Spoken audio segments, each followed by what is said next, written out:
C'est un ensemble événementiel créé par l'Obs. On a créé un beau hors-série. C'est un ensemble de soirées qui est destiné à explorer le futur et surtout définir les conditions d'un futur désirable. En gros, on vit une triple crise économique, sociale, environnementale et maintenant sanitaire, d'ailleurs quadruple. Et en même temps, jamais les technologies et la science n'ont progressé aussi vite. Et donc, on se demande comment, dans 30 ans, on pourra mettre à profit ces technologies, mais non pas la technologie ou pour le profit, mais vraiment au service de l'humain et d'un futur désirable pour créer du lien, pour créer du vivre ensemble. Et donc, on aborde par thème la santé, la médecine, l'habitation, le transport. L'entreprise est au cœur de nos sociétés et on voit bien que le capitalisme financier ou hyper financiarisé, si on veut, est en crise.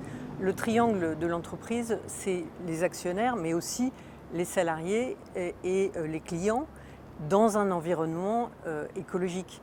Et donc on voit bien que le triangle a été déformé du côté des actionnaires et des dividendes et qu'aujourd'hui on se pose la question fondamentale de la mission de l'entreprise. À quoi sert l'entreprise?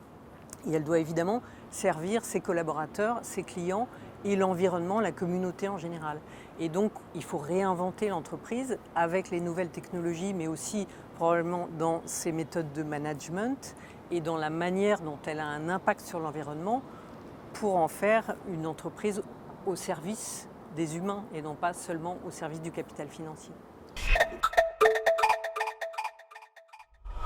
Qu'est-ce que c'est qu'une entreprise dans 30 ans? Est-ce qu'elle sera partiellement virtuelle ou éclatée ou fragmentée? Quels seront les modes de travail? Quelles seront l'utilisation des outils digitaux qu'on a appris à s'approprier pendant cette pandémie? C'est un des axes. Il y a évidemment tout ce qui concerne l'impact des entreprises sur l'environnement. Et donc, qu'est-ce que c'est qu'une entreprise qui consomme moins, qui ne gaspille pas, qui ne pousse pas à la consommation de ressources non durables? Il y a évidemment le thème du management qui est très important. Je pense que sur le management, on en est aux prémices de notre réflexion comme on était il y a 30 ans sur l'écologie, à seulement se poser la question de qu'est-ce qu'est un bon management, comment on engage véritablement les collaborateurs, comment on crée un management plus collectif au profit de tous.